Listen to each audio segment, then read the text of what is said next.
What are your plans for the future?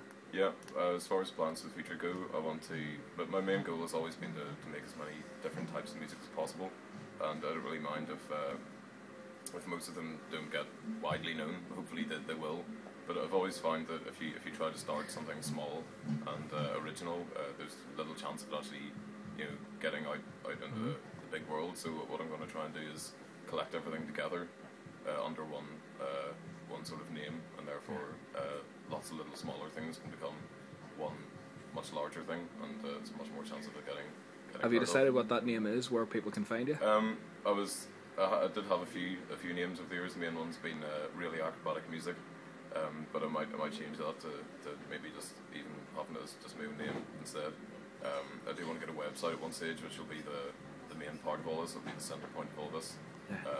So you go on this website and you'll see a range of different categories. I colour code things I code things by colour. So it'll be a colour-coded archive of lots of smaller musical projects that I've done. Hopefully, at the end of the day, if I get some time. You want to show us what you can do? Yeah. Just in a nutshell, what I teach, I think it's most important to think of guitar improvisation, because that is effectively composition, improvisation, basically the same thing. So what you have on a guitar, you've got resources, as I like to call them, which are scales, notes, all your tonality, really, the sound of what you're going to be making, and you've got your technique, which is how you're going to put it across. And once you master the two of those, hopefully you should be playing naturally and musically. So as far as scale is concerned, I like to mix all mine together and learn them in one group, which I call my multimodal fretboard navigational system, which is taking all your general scales.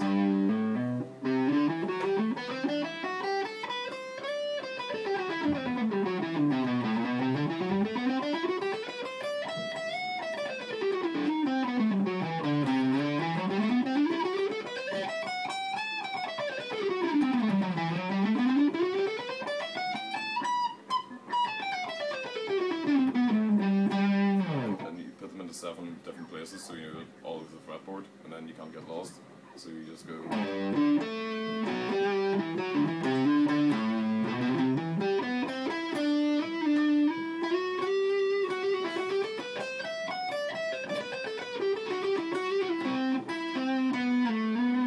So then use lots of different techniques to bring that out, to make it sound a bit less scalic. So you got legato sort of.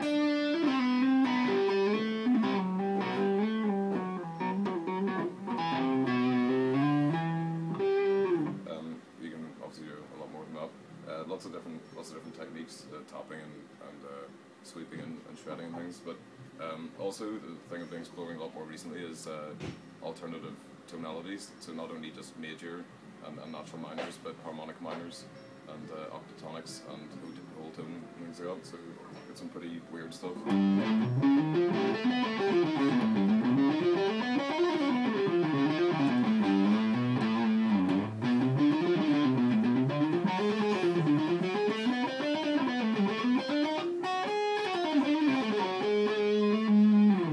Trying to push yourself to the boundaries, learn new techniques and things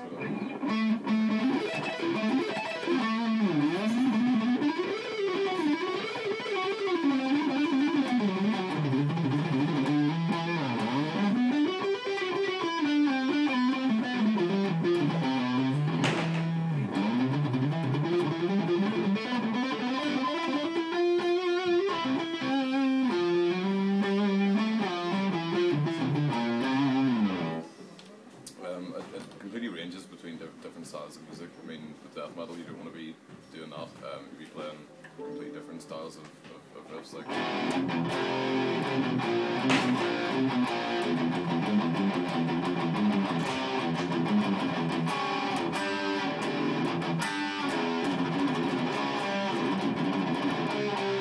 Many different things, but then again, if you're playing death metal and you want to do a solo, you don't want to be. So you can add further things in.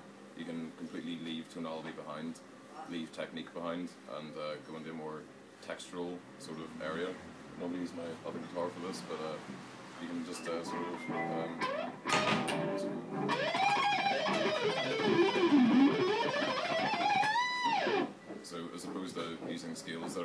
just guessing ranges of sounds and pitches, because notes don't really matter as much at that speed.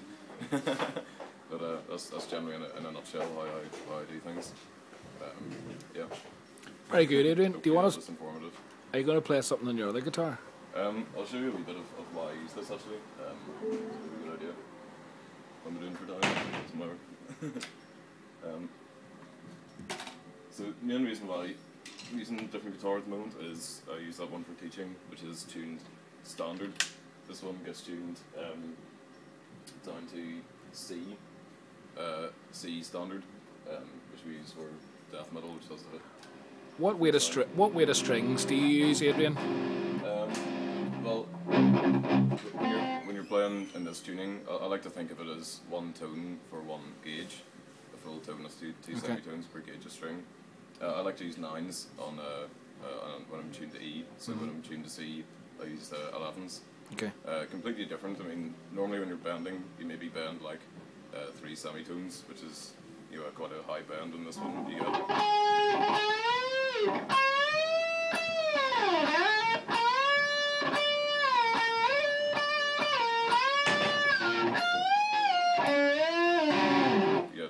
much larger range of bending, but then you also have the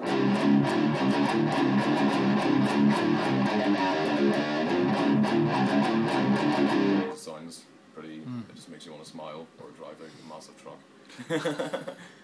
Also, there's 24 frets in this, so we just.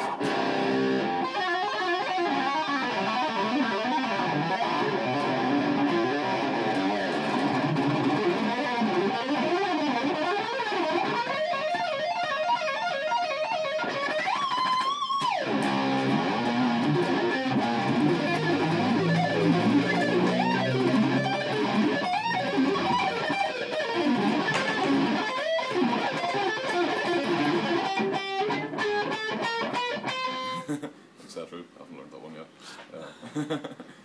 Very good, Adrian. So yeah, that's what I do.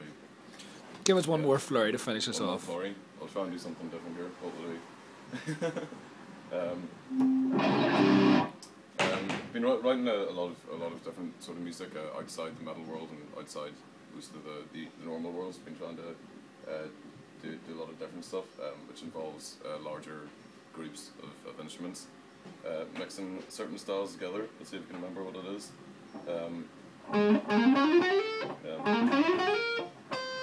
Yeah. Hold on.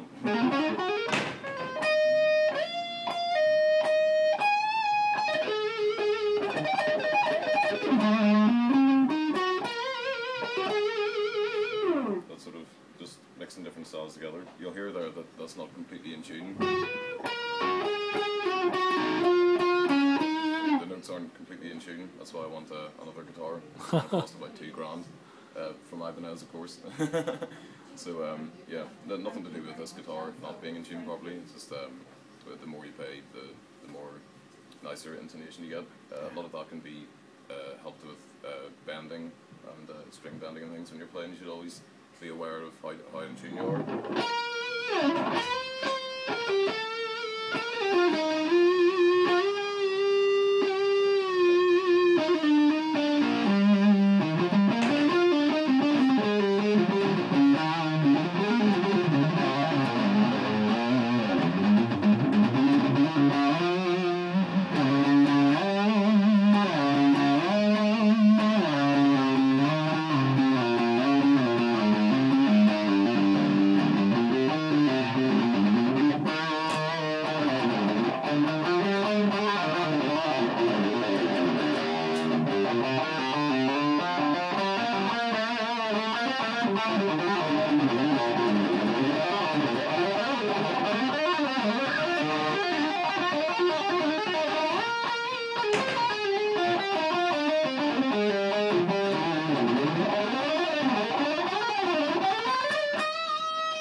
Good one. Work out what cues and Adrian, we bow to your shredding mastery. Thank I've you. got a lot to go. I still need to practice. Everyone always needs to practice. Thank you. Thanks. Bye bye.